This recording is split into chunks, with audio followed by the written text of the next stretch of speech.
Hello. Today I have the pleasure of interviewing Danielle Meurois, internationally renowned writer and speaker, about the current planetary upheaval and hidden agenda surrounding the coronavirus pandemic. Hello, Mr. Meurois. Hi. Before we begin, could you briefly introduce yourself to those who don't know you? Yes, it's not always easy to present oneself, but why not? I would say that I define myself first as a mystic. It may seem unusual to say this in our times. Who would dare call themselves a mystic unless they were a monk or hermit, isolated somewhere? I define myself as such, even though I live my life in the world. Because for me, mysticism isn't necessarily related to a life of isolation, remaining in meditation and in prayer. In truth, I meditate relatively little. My meditations are my books. That's my way of meditating. So to me, the notion of mysticism is simply related to a quest for harmony. Harmony with the whole, with everything, and of course with human beings. It's also for me a way of living a sacred contact with all that is in nature and in the universe. For me, that's what mysticism is. And this frame of mind that's naturally mine, and I realized it relatively late in life, in my 20s, led me to have experiences that were rather peculiar. So those experiences and this mystic sensibility of a quest for unity with the whole led me to write and to become an author. I hesitated for a long time to use this term, but I think now after 38 books I can say that I'm a writer. So that's about how I define it. And I have the feeling that in our society it's always a bit of a risk to call oneself a mystic because it gives the impression of someone who's disconnected on a cloud, but I don't live that way. No, we see you very connected, active, giving conferences and books. Yes, and I like to work manually, to meet people. I also like moments of peace. But it's not necessarily being isolated or doing nothing. It's mostly my writing. So today, what are the information sources that you'll be using to answer our questions? So it's certain that the answers to your questions are not those that most people will give you, because my sensibility is different than that of most. I won't go much into detail about my experiences, but during my 20s, I had what are called out-of-body experiences, which are the projection of consciousness outside the body. That makes us realize that we are not this body. We're a consciousness, a soul, even if the term bothers some people. We're a consciousness inhabiting a body. And this led me to be able to leave my body consciously and now voluntarily. And leaving my body made me realize that the material universe of density in which we live is just one universe relative to an infinite number of other universes. So of course this can be shocking to say this. For those who don't know me, they'll say, here's another crazy guy. But for me, these are extremely concrete facts, and it's also natural for me to pass into another plane of consciousness and project myself into another vibratory universe, as it would be for most of us to shift from one TV channel to another. So we're changing vibratory frequencies. But the information that I will share with you today, the answers to your questions, will come mostly from these universes and from life forms that live in these universes. All of this related to my own reflections regarding these experiences that I have now had for more than 40 years. Is this what you describe in your book, Tales of an Astral Traveler?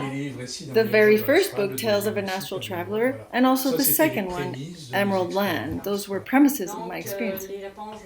So that's where this comes from. yes, they come from these sources, but also I have my own inner reflections. We develop a certain perception of the universe when we have access to this kind of information. So it's from both an incarnated standpoint, but also from a more bird's eye view that I will answer. I'm really impatient to have your point of view on the issues I want to address. So first question. In the context of this pandemic, we are living great planetary upheaval. It seems there are two forces confronting each other. One that is dehumanizing, bringing humanity into submission, which we could call forces of darkness, and another working to empower and free humans from their fears, which we would call forces of light. What should we understand from this, and why are we currently living such upheaval? I would say that what we're currently living, in which our world seems to be divided in two, forces of hope and forces of despair, separation, or dispersion, is simply the consequence of the way our humanity has been living for millennia. Not just centuries, but millennia. And the advent of our age, which is also the advent of a scientific approach to life, with the discovery of new technologies and social media, which is very closely related.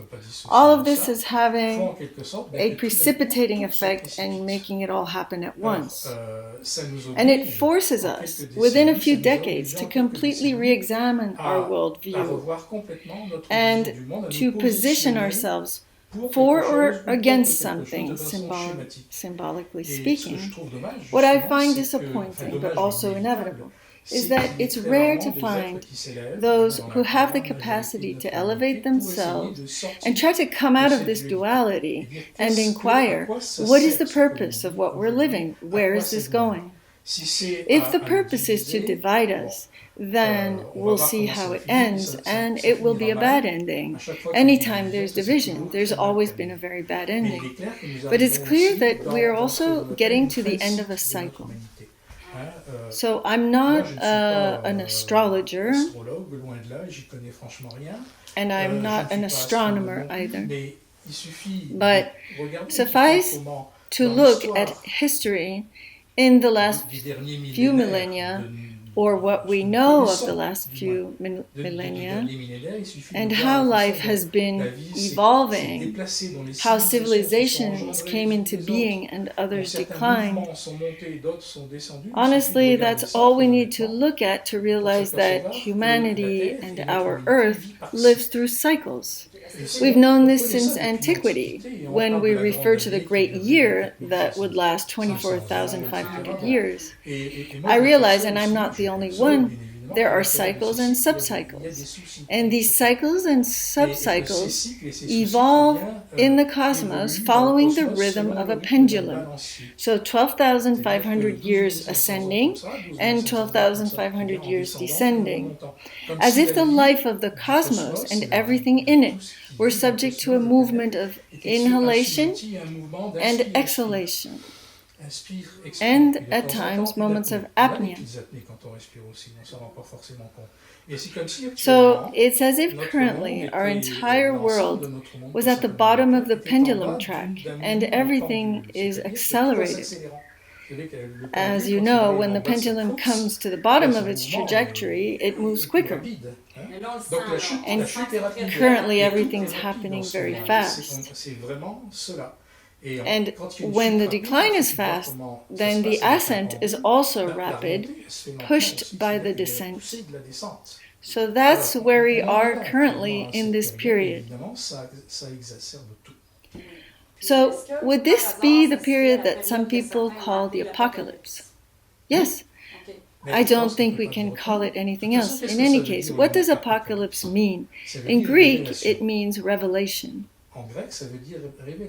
Oh, I thought it meant end of the world. Yes, everyone understands end of the world, but in reality it means revelation. And what is being revealed? A multitude of things. It's not just the events of the last few months. It's been so for a number of years, even decades, with the circulation of information. And the acceleration of technologies. Everything has taken on a certain momentum where many things have come out while others have become hidden. And in general, a great number of things are coming at us, events where we have choices to make and we need to take a stand. And many understand apocalypse as the end of the world. I would say, if we want to keep this terminology, it's the end of a world. And then I can agree with them that it is the end of something, but it's also the beginning of something else. So, how do we want to color this new beginning? That's for us to decide. I'm curious to see how this world is going to end. Everyone is uncertain, stressed, our beliefs are undermined. That's inevitable. Whether we want it or not, whether we have an inner quest or not, whether we want to behave as the average person, we are all at a crossroads. That's independent of each and every one of us. I would say it's the cosmos that's facing us with choices. So, what will tomorrow be made of? Well, that's for us to decide. So, a question that many people are asking is, who or what is the source of all this upheaval? Okay, so I'm going to right away take a view from above, so to speak, a bird's eye view. We have a tendency to point the finger to a certain politician, a philosophical movement, the avidity of certain leaders. We always tend to identify a culprit among those who pull the strings of a global world government. And it's not that it's wrong, but I would say it's a fragmented view, because those, and I don't place them all in the same group of darkness. I think there are good people everywhere and people who do everything they can for good. But all those who have great responsibilities on earth are also the puppets, and the word isn't too strong. Puppets of forces that are external to this earth. When I talk about external forces, I don't only refer to external civilizations, but also about what is propelling the opening of the door to these external forms of life. So we know that our galaxy is called the Milky Way. And there is a central sun to this Milky Way that we call Sirius. There is also a second sun, somewhat of a twin, that creates a certain duality on a vibratory level. That's a peculiarity of our cosmic system. So this central sun of the galaxy is continuously sending what we call cosmic winds. They're also called solar winds. So depending on its rhythms of movement in the cosmos, they go to certain regions of the galaxy. And currently, since a time that I can't precisely define, but that isn't very long ago, maybe a few centuries ago, which is in fact very recent in the history of our cosmos. So the sun of our solar system is being swept by these solar winds emanating from the central sun of the galaxy. And because our sun is being swept by these cosmic winds, this reverberates towards us certain wave trains that are changing the vibratory nature of a certain number of things and influencing behaviors by accelerating the development or discovery of certain technologies and also exacerbating certain sensibilities. So there's a great cosmic movement that goes beyond our volition. And that's also explained by a phenomenon of inhalation-exhalation at a level that is completely beyond us. So if I understand what is happening has its origin in something much bigger, it's the result. And our job as beings in evolution, not as the flagship of evolution as we often portray ourselves, that would be sad. We are at a stage of evolution of consciousness, which is in fact a very modest stage. So as such, as human apprentices, as drafts of humanity, and I don't mind saying this. Oh, and I'm curious to know to you, what would be a real human being who would not be a draft? It's hard to say, as I'm not there myself. But I've already had the opportunity to meet what I call incarnated masters of wisdom, and also in other dimensions of life, beings that were more realized than we are. So it gives one an idea of the wisdom that we have difficulty apprehending on earth. But that's a vast subject. So our role as human apprentices, even if I don't place all on the same level of openness here on earth, it's obvious, it's not hard to see that as far as consciousness goes, some of us are little children and others are more mature. So our role as human apprentices is to allow the fermenting of our level of consciousness to develop a bird's eye view and look at the origin and the purpose of life from a different angle than simply an intellectual one. Well, that's not easy, I mean, in our daily lives, to rise above all of this. That's right, it's very difficult. And that's the reason why, and here I know I will bother some people, it's the reason that the law of reincarnation is one of the laws of the universe. Because simply we start over and over again. We are always a work in progress until at a certain point our consciousness blossoms. And to me, the level of consciousness, and I believe few really understand this, the level of consciousness is not always or often related to the level of education. One can be loaded with diplomas and, pardon the expression, be a complete moron. That is not capable of looking at things from a high point and having a unifying view, and most importantly, an open view. Open-mindedness is very difficult to achieve.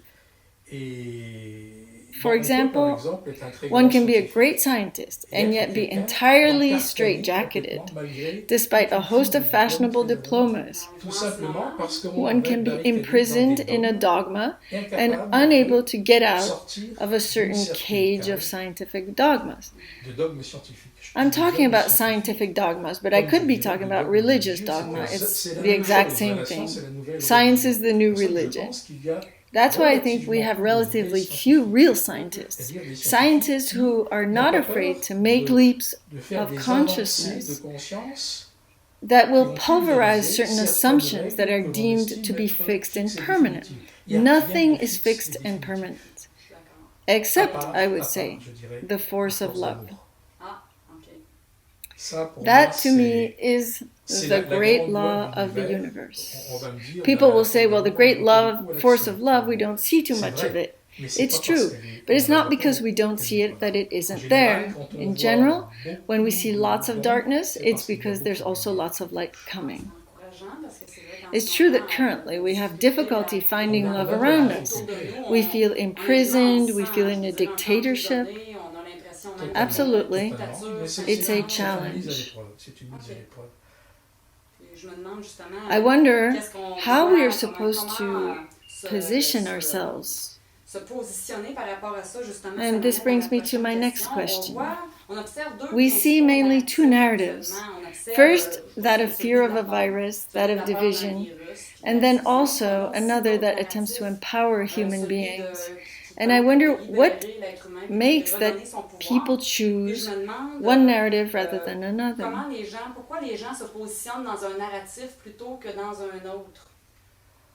It's a function according to their level of consciousness, according to the way they matured in their lives, in other lives, and also depending on what they need to experiment with in this lifetime.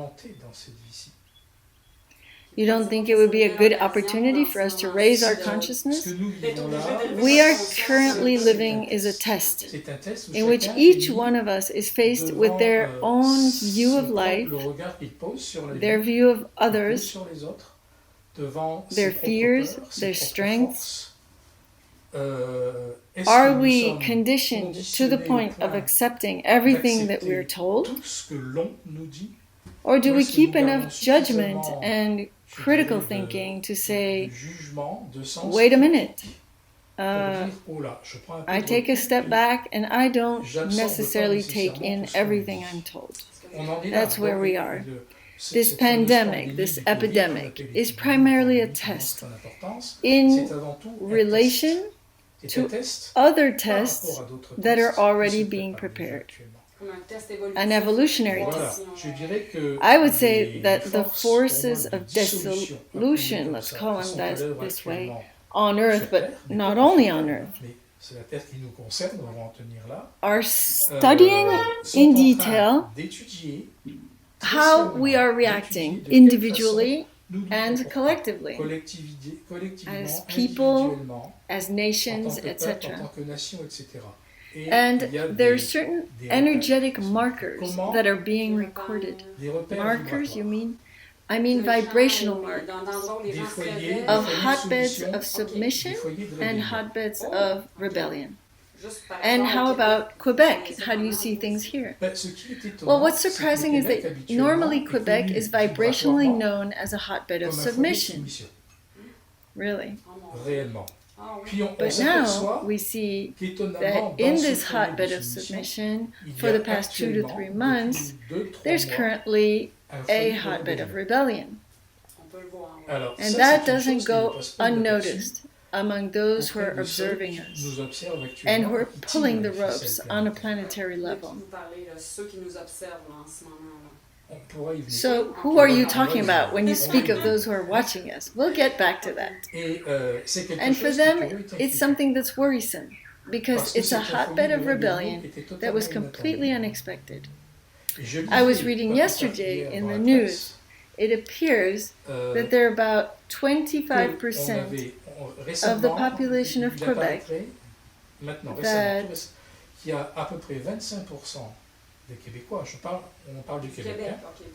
that estimates that we're being lied to regarding the pandemic, and that behind the scenes there's something else attempting to manipulate us. And 25% is a significant segment.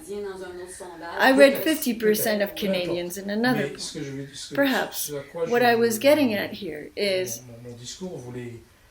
that the Earth population, we are currently under observation. They are trying to gauge, and we'll get back to who we're talking about, how far they can go and how to do it, what works, where are the dangers, what are the kinds of rebellion, what will need to be done to establish a generalized submission, or the most generalized possible. Because that's where we're at. That's what we're seeing. Personally, I wonder how far we should go in order to stop all of this. What's the goal?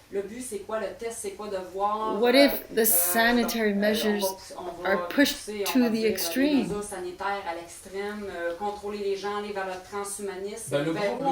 So the major level to control a population, whether local or planetary, is fear. Because fear is something universal. To fear for oneself, for those we love, goes to our survival instinct, etc. So that's the great lever. And all the great leaders, and great in the sense important, have understood this long ago. What we haven't yet understood is the well-known dictum of help yourself and heaven will help you. So what we are living currently speaks to our necessity to become conscious of our liberty and of the necessity of the urgency of manifesting our will and our courage de manifester notre volonté, notre courage. C'est-à-dire que that is to say, our free will is being placed right in our en plein face. visage. What are we going to do with this free will? Are we sufficiently afraid that we're going to acquiesce to everything? Or do we have the strength to stand up and look at the situation differently? That's where we are today, which is why I was saying this pandemic was a test. And to me it's very clear, and I know that there will be some that will close their screens and others that maybe will applaud.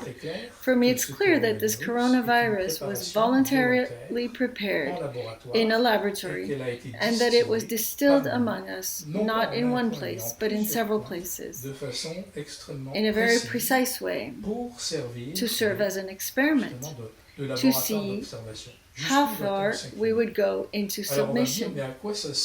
So some will say, what is the point of this, and who has the gall to do this kind of thing? Well, there will always be beings that don't have much morality, and there are more and more.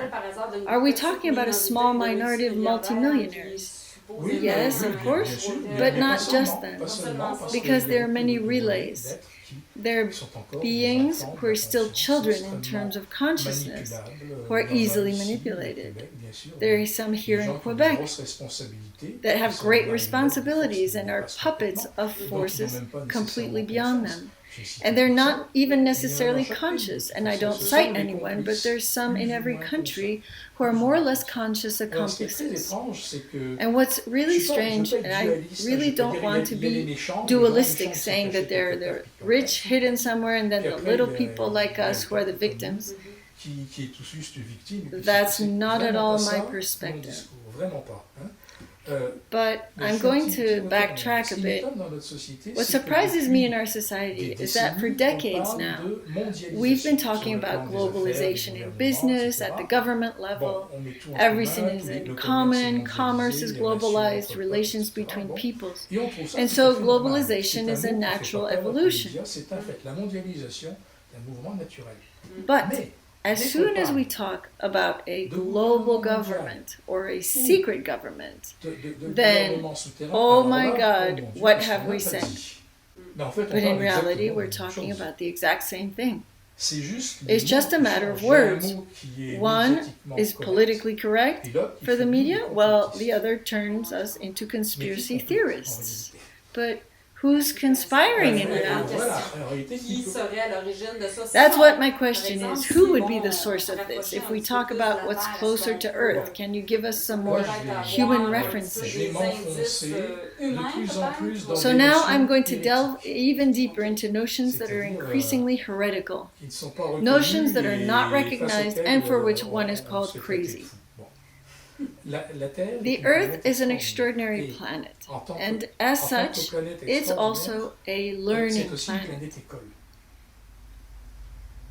A planet for learning, which is coveted by many forms of consciousness that are external to our world. Some will say, oh, now he's going to talk about extraterrestrials.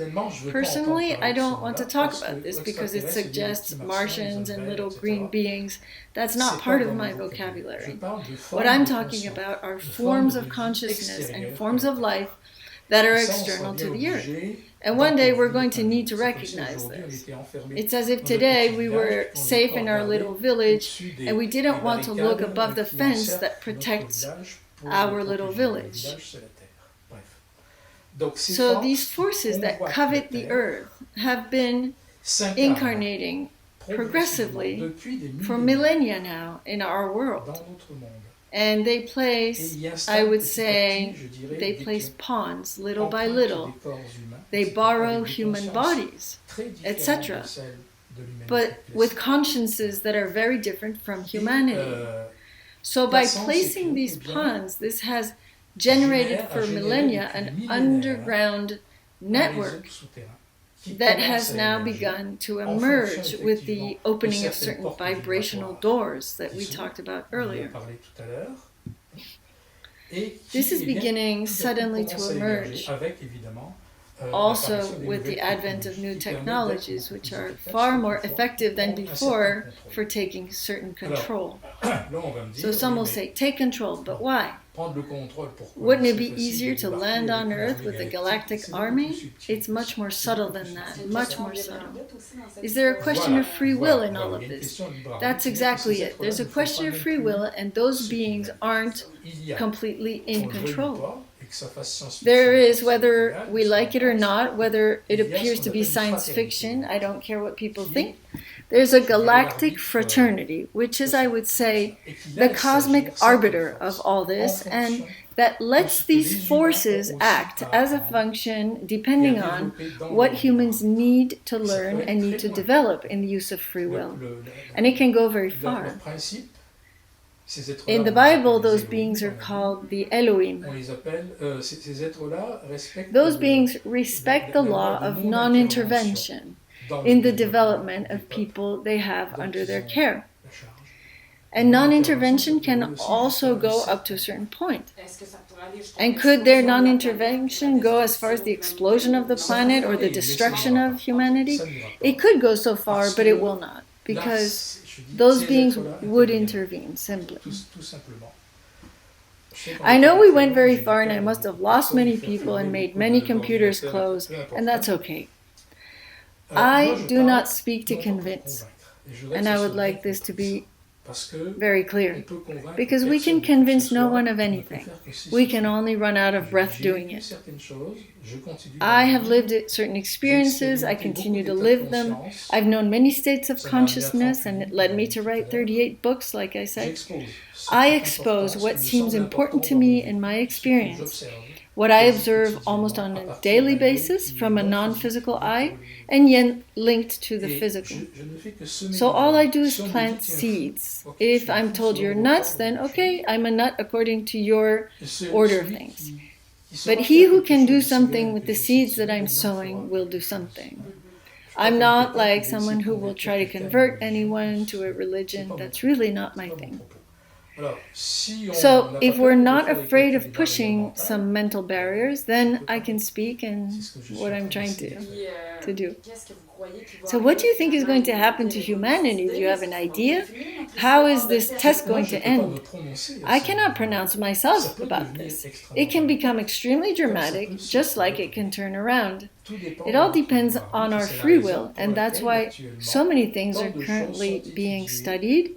Reactions, country by country. It's also why there's so many humans saying to others, hey, wake up. And it's not a matter of spirituality. It's a matter of, or a matter of believing or not believing. It's about looking at the facts. What is going on? There's a pandemic. And I'm not saying the virus doesn't exist. It does, and that's clear. But it created a pandemic, probably not much more important than what the Earth has known several times, rather naturally, except that we are making it into something completely different because of social media, which are giving an amplitude so great, and social media that are linked to official media, because those who control media are those who are at the top of the pyramid.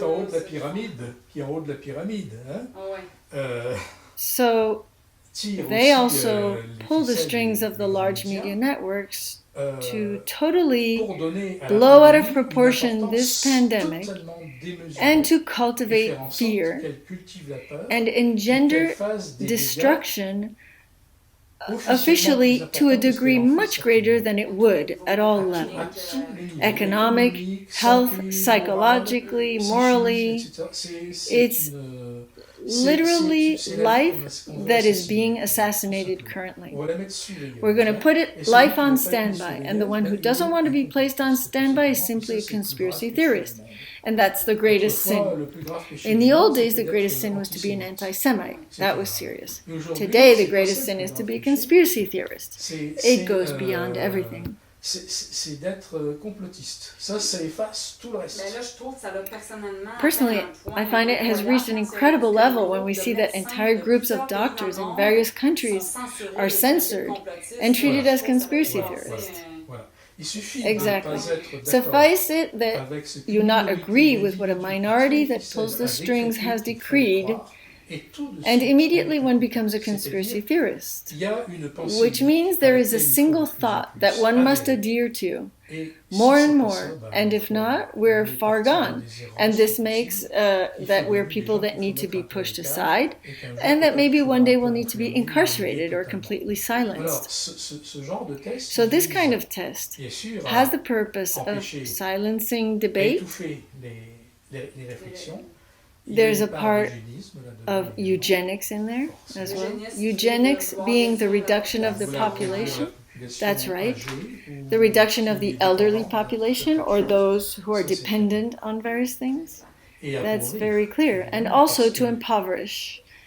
plus Because on va the more détruire le tissu we social destroy d'une the société, social fabric plus on of a dissout- society on- and simultanément, on simultaneously dissout dissolve its son tissu economic économique, fabric, then et on we va go arriver à un towards nombre de a plus en more plus and more restreint de limited sociétés number of qui vont être à companies bout de souffle, that qui will vont be être on their rachetées knees par des grands consortiums and that will internationaux. be bought Ça va back by donner un large certain international nombre consortia. d'Amazon, So this will produce a certain number of de Amazons, Facebook, etc., Facebooks, qui vont but contrôler that la will pensée. control Et à un thought. moment And donné, at some eh bien, point, and ça it peut can aller go plus very vite. fast, On va arriver à un we alignement, come to a on va arriver complete à un alignment, alignement. and then Et we là, will be ben, like on va être lab dans un rats. laboratoire. Avec With ces these quelques few familles families that will pull the qui vont strings tirer toutes to les ficelles control pour tirer and de to la planète extract ce qui from est the attiré, planet comme étant une what espèce can be d'hégémonie taken qui est reliée à and d'autres extend zones a sort of d'influence dans notre hegemony that is système linked solaire, to mais other ailleurs zones dans of le système influence. solaire, I'm dans not saying in notre our solar cosmos system, solaire. but elsewhere in the On a neighboring peut-être même cosmos. l'impression que c'est déjà ça. We have the sensation that we're already Mais there. c'est déjà pas mal ça. Yes, Ouais, we have the Et on a feeling l'impression d'un it's a scénario à la guerre des scenario étoiles. from Star Ouais, Wars ou, comme 1984. or from Par 1984. Orwell, Yes, by effectivement. Orwell. Mais là, si on So, veut if we want to be a little bit on veut s'en positive, sortir, do you est-ce que vous suggest avez des certain actions à actions to help suggérer, people either aider rebel les gens or wake je up? dirais pas se rebeller, on va dire à éveiller Ben, leur je crois que conscience. Well, c'est pas I un think we rapport shouldn't be de afraid of the rébellion, word on peut pas dire rebel violence. because Pacifiquement. Voilà, on peut rebellion doesn't mean violence. We can rebel tout pacifically simplement en simply by prenant not taking for granted everything that we're fed. Mais comment faire pour aider les autres? And how can we help others? By doing what we're doing, trying to do here. Even if there are only a few hundred people who give credence to this interaction, it will be a few hundred people. The problem is the herd syndrome. It's the one rounding out the back because something was said on TV or on the radio and my neighbor does such, and so the problem is fear. When we're aware of this, our responsibility is to try to diffuse fear. How do we do this in our families and our surroundings? By our attitude, by our calm, and by the risks that we're willing to take, and by our smile. We won't ever convince anyone of anything other than through our attitude and by a language of openness. It's fear that generates everything, the systematic submission.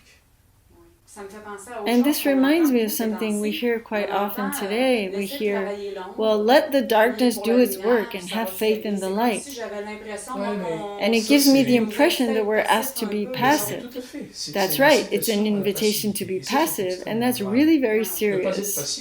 To not be passive doesn't mean to be violent or aggressive. It's to react. It's to say, that I don't accept. That I will see where it takes me, and then I'll see.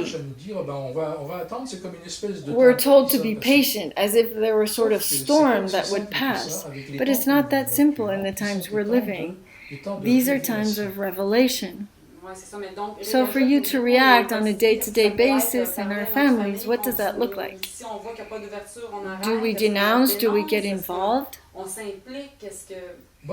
think we can get involved in a variety of debates conversations without being aggressive or wanting to convince in any way, simply through our way of being, our way of shining, and not systematically accepting everything. I think that's the essential. It would be foolish to think there's going to be a big vessel that will come and eliminate the bad guys and take the good guys. That's childish. The evolution of the earth is in our hands, and we shouldn't, if we're minimally conscious of the force of life and the impasse that we find ourselves in, we should simply try to stand up straight without entering into violent movements, but being firm in our inner stance. We are currently under very close scrutiny by beings, by masters of wisdom in other spheres of life, in parallel universes, just like the TV stations. And at times, there's a meeting of the vibrations. There are times during which communications can occur and interventions can occur. But there's no meeting of vibrations if there's no will to evolve. This brings me to another question I had seen in an interview in 2012 called Meeting the Elohim. You said that humans would be meeting beings of neighboring planets when there would be a true heart calling in their direction. A call that would come with the increased awareness of humans, and it would happen when they hit rock bottom and realize their incapacity to manage their problems. And facing this impasse, they would turn to another reality. Do you think this period has come now in 2020? Certainly not in 2020. I believe, according to the data that I've gathered from out of the body, which is my own data, that we'll have to wait until the years 2030, 2033 to be able to see more clearly. So, what are we going to do with the coming years? That's for us to decide. There is no point in going a sort of crusade. We should try to stand up and ask ourselves, what are the important values here on earth? At the bottom of my heart, what is it that matters? What do I want to do with this planet? How can I serve? And should I bow down to things that I know deep down are wrong because they enslave us? Or should I stand up and say no? This I won't accept because it's not right. So what you see is that this test is going to continue another 10 years. I think it will continue in waves, in my opinion, because I'd be very surprised if most humans in our world today were sufficiently strong to redress suddenly and say no. We do this because we're being lied to. And it's all being driven and directed to enslave us very progressively. So you think there's not enough of us to emit this heartfelt call. That's where our problem is. It's a problem of numbers. So we're not ready to meet those beings. We haven't hit rock bottom so far. We haven't hit rock bottom. And that's where our free will is. What do I want tomorrow's world to be made of? Am I going to be one of the followers simply because I'm scared and I don't know this or I don't know that? Or do I think, in the end, isn't this just another story that we're being told, like many that have shattered humanity for millennia? Who pulls the strings in all this? In whose interest is this? According to my research, I have the impression that masks are beginning to fall. Yes, masks are falling. Those of certain individuals who are hyper-controlling, and I would even say vampiring. Just as those masks are falling and these people are being revealed, at the same time we're being asked to wear physical masks. So the forces of dislocation and destabilization are no longer afraid to show themselves openly. We have the impression that the lies burst forth. The lies burst forth, and the bigger they are, the less they cause reactions. And I ask myself how this could have remained covert for so long. It's passivity. I had heard that we had already won, and that it was a question of time for humanity to become positive.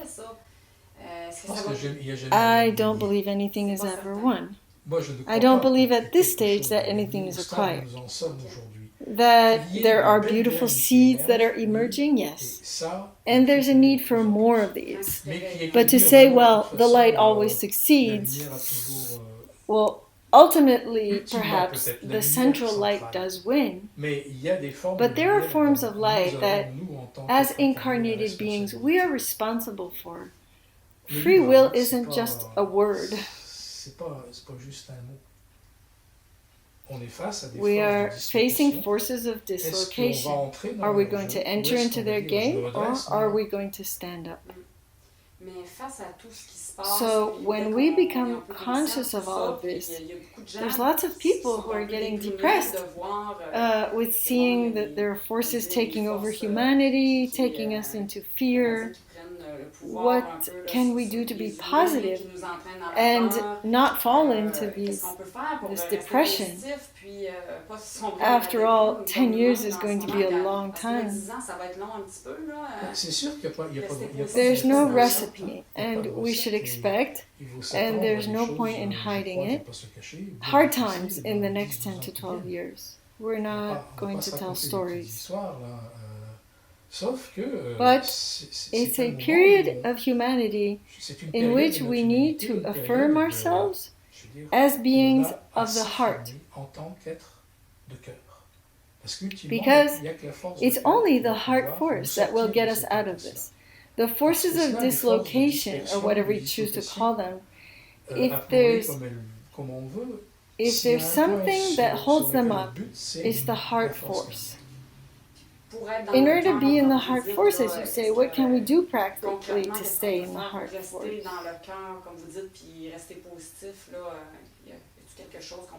Well, there's no recipe. Yes, meditation is very beautiful, but prayer and meditation are not just mantras or words to be repeated. They are states of being to incarnate. In faith, in service, in mutual assistance, in generosity, and also in spiritual openness, in the sense that there isn't someone to which we'll say, well, you have it all wrong. In other words, to not enter into any other form of duality. It's a phase of the evolution of consciousness.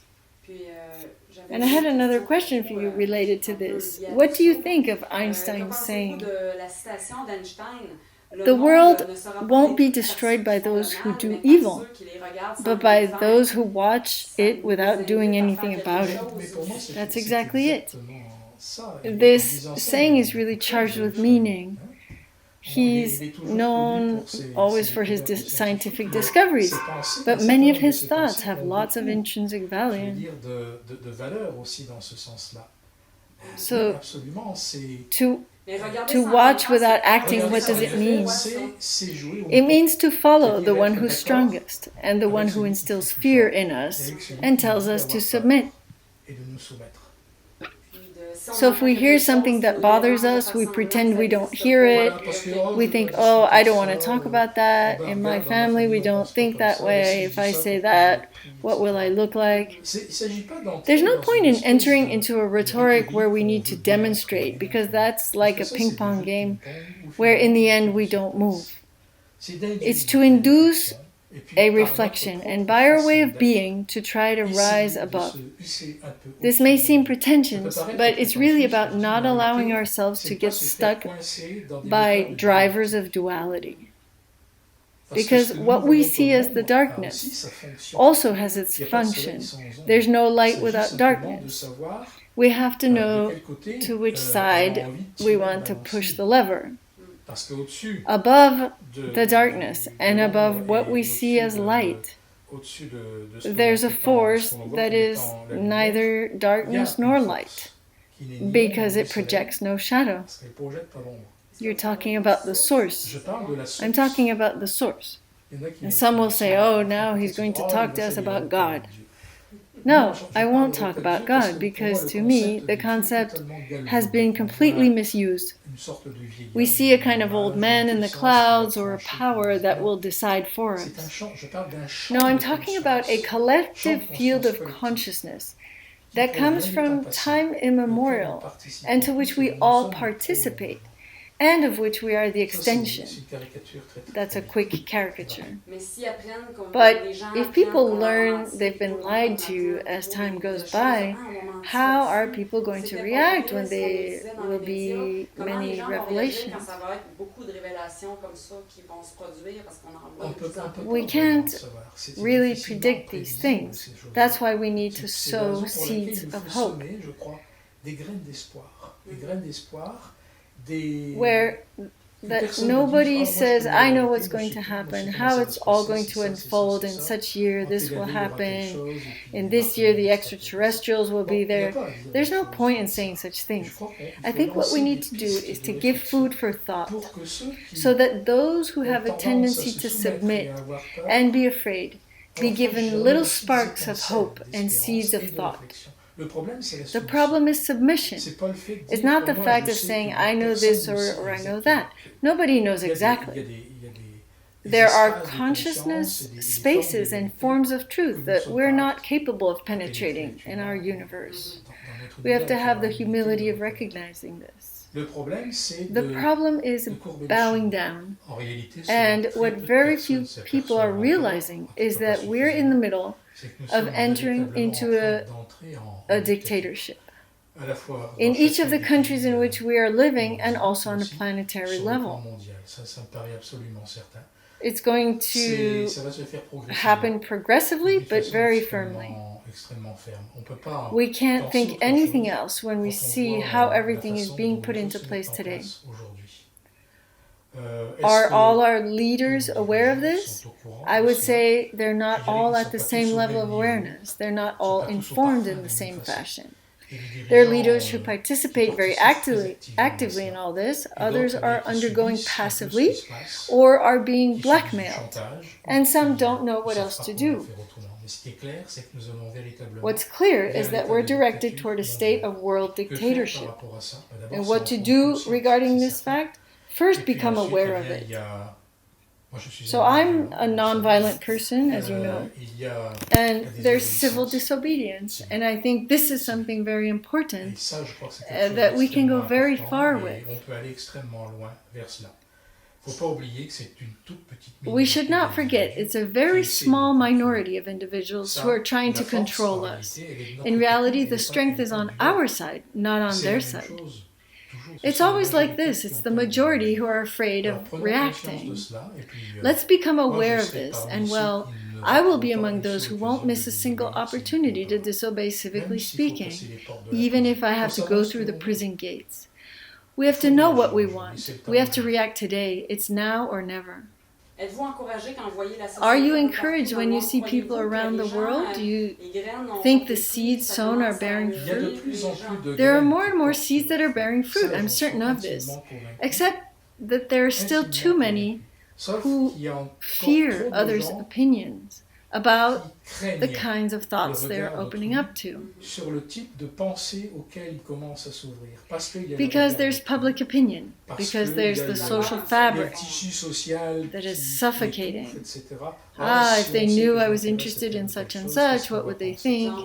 I'm a scientist, what would they think if I knew I'm interested in spirituality? The great problem of humanity is fear. And the forces of control that are currently trying to reign over our planetary sphere of consciousness are beings that use fear.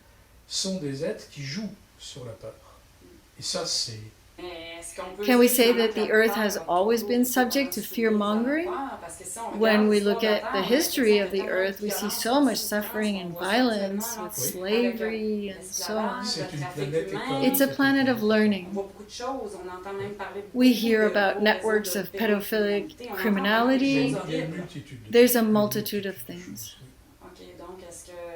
Do you think we're going to free ourselves from this fear one day? That's the goal of all our lives, that at some point we rise a notch in consciousness. It doesn't happen without suffering and without questioning oneself. It's the goal of all life, not to go in circles. I live, I reincarnate, or I live, I die. I don't believe in reincarnation, but I reincarnate. That's all going in circles. And so we need to come out of that and turn our life into an upward spiral so that we don't constantly fall back into repetitive patterns. The problem is the broken record. If we don't become aware that our lives are often led like a broken record, well then...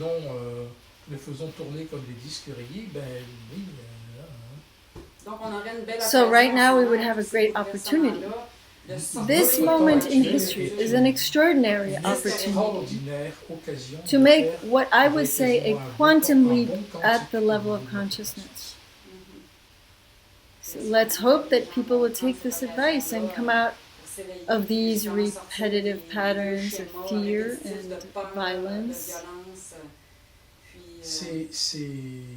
It's what we should hope for, and that's why we talk about these things today. It's to try to shift the thinking onto a slightly higher level, that is, to open internal areas of consciousness.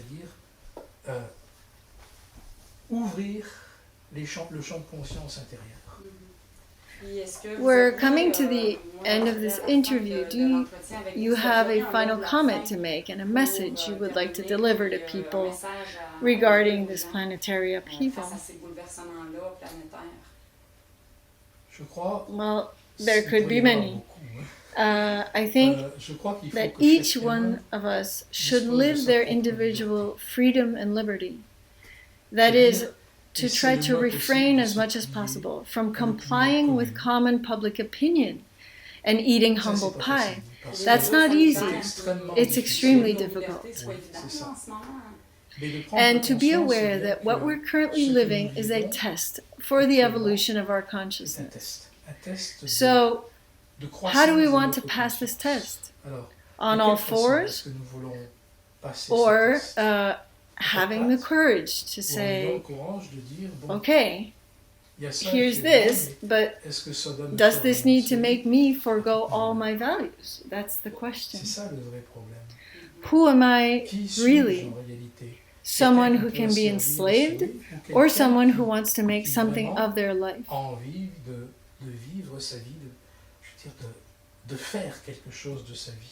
It's the problem of the follower. Do I want to be led or not? Finding our liberty, finding our personal freedom. And we wouldn't want that everyone think the same thing. That's the great danger in what we're being told today. It's the path we're being placed on, which is single-mindedness dictated by fear and submission. The problem is to not enter into this and ask oneself, what do I want to do with my life? What kind of life do I want to leave to those who will come after me? That's where we're at. We need to find a breath beyond all belief, beyond all fears. What is the purpose of my life? That's the real question. Giving oneself a horizon that is beautiful and not one that is handcuffed, either at the level of thought or anything we do on a daily basis. So thank you, Mr. Meurois, for this interview. It was very interesting. I hope it will aid in raising consciousness for humanity. I hope so too, and thank you also for the acuity and precision of your questions. And I hope it will serve some hearts and minds.